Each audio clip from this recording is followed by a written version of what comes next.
This is Career Quest. Today I've got BJ, who is a youth counselor over at the YMCA. Thank you so much for coming in and talking with us today. No problem. Yeah. So beforehand, you were kind of mentioning that you're a UNCA student here in Asheville. Yeah, I'm a UNCA student at UNC Asheville, teaching licensure in K through 6, Cool. General education, All right. and I'm majoring in psychology. So is the YMCA a part-time job? Yeah, the YMCA has been a part-time job since high school. Oh, cool. All right. So you're a local to Asheville as well. No, I'm local to North Carolina. North Carolina. Yeah, Okay. I'm originally from Raleigh, and then I came here for school and everything like that. And then I was like, well, I need to make more money. Yeah. And plus, this was like right up my alley because I want to work with children, like Yeah. childhood psychology and everything like that Yeah. one day.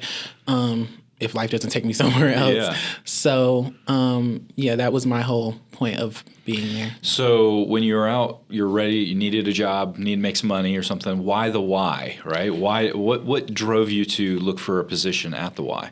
So when I was younger, if I'm coming from like high school, it's because I always felt comfortable there. I started off at summer camps and everything like that. That was easy. Plus, like, I love like being an influence on children, just like helping them out, not like changing their mind the way that they think about the world and everything like that, but just like helping them understand that life isn't as hard as they might think of it at times. Because I remember when I was a child, I used to think the same way. So I tried to, like, especially in high school, I tried to be one of those people who could be like a friend or something to the students because, it just made them feel more comfortable. So you're kind of it's telling me a little bit that you're staying in touch with what you remember the challenges were as a young person. Yeah, wonderful. So what's kept you at the Y? Why have you? It sounds like you've had a pretty long little career there. Tell me some of the reasons that you stay.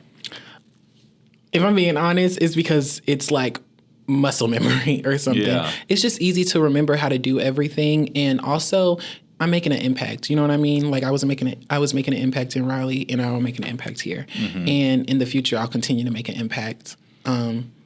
So yeah, and I just feel like I'm just widening the circle, I guess. Yeah, you've gotten a good amount of experience behind your belt now. Yeah. So tell us a little bit about that. Tell us about your role. Tell us about a typical day as a youth counselor at the Y in your position. Well, most of the time I'm all over the place because we're really low staffed in Asheville, or at least for my district. But for me personally, I come in, set up program or everything with the program coordinators. And after that, I do roll with the kids and everything once they come in. And we just do like activities throughout the day. Like first we'll probably do group games and then we'll go outside to the playground for a little bit just so that they have that independent play. I like how here in Asheville, it's heavy on independent play. Even though we will do group games at some point in the day, they will have time to do independent play. And that's the majority of the time. And I feel like that allows them to find themselves more and experience each other more. Do you know what I mean? Yeah. So, yeah. So let's talk a little bit about that. What kind of skills are you witnessing when independent play is happening that they're building?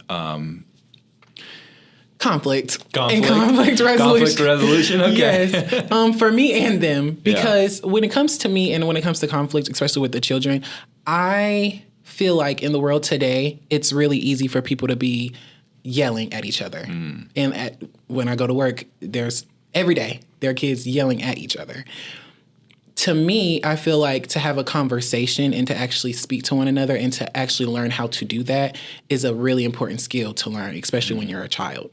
So with me personally, when it comes to conflict and everything like that, I help them out and make them have those conversations with one another, whether that's with me or whether that's with each other. You know what I mean? So that I don't always have to be there, so that you don't always need a person to calm you down to get you to that point. Now, if you need that, that's fine. But if you feel like you can do it on your own, that's where I want the kids to really be. And I get that when they're doing independent play and everything like that because they actually have that, what's the word? That independence. I think that's such a great point you're making. Conflict resolution is something that we need to take throughout life, whether it's in our personal life, but certainly within our work life. You know, going to a job and being able to, there is going to be times when there might be some conflict, and being able to like resolve those is a skill set that we all need to learn. A lot of times when we go into a new role somewhere, we have a perception of what that role is going to be about. But what are some myths that may need to be debunked about what early childhood development, working with youth is about? Like something that, you thought going into it that then you found out was different.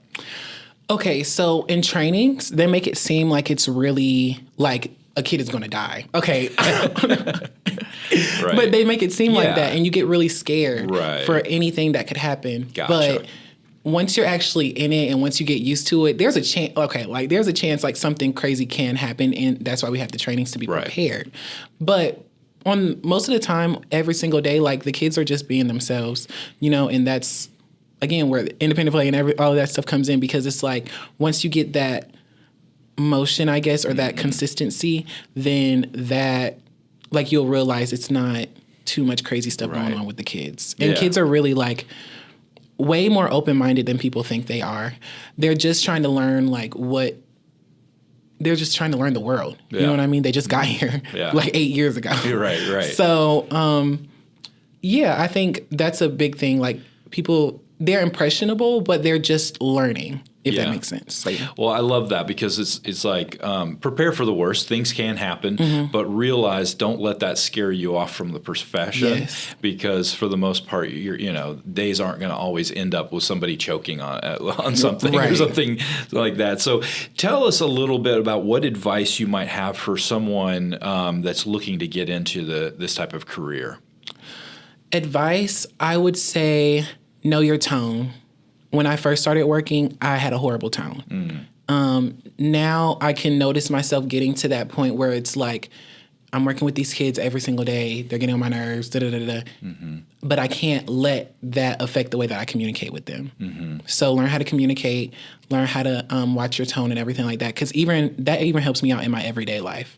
Like, even if, like, let's say you made me mad, even though you're a grown man, I'm not going to sit here and be like, oh, like, get it together, Like, no, like, I need to sit down and have a conversation with you, communication, all of that. So, I would definitely say know how to communicate and watch your tone when you're talking to them, because, that can leave a lasting impact. So I'm hearing that you're learning from them and while you're teaching them as well. And it sounds like a lot of life skills are being taught, and, a great profession to learn life skills as well.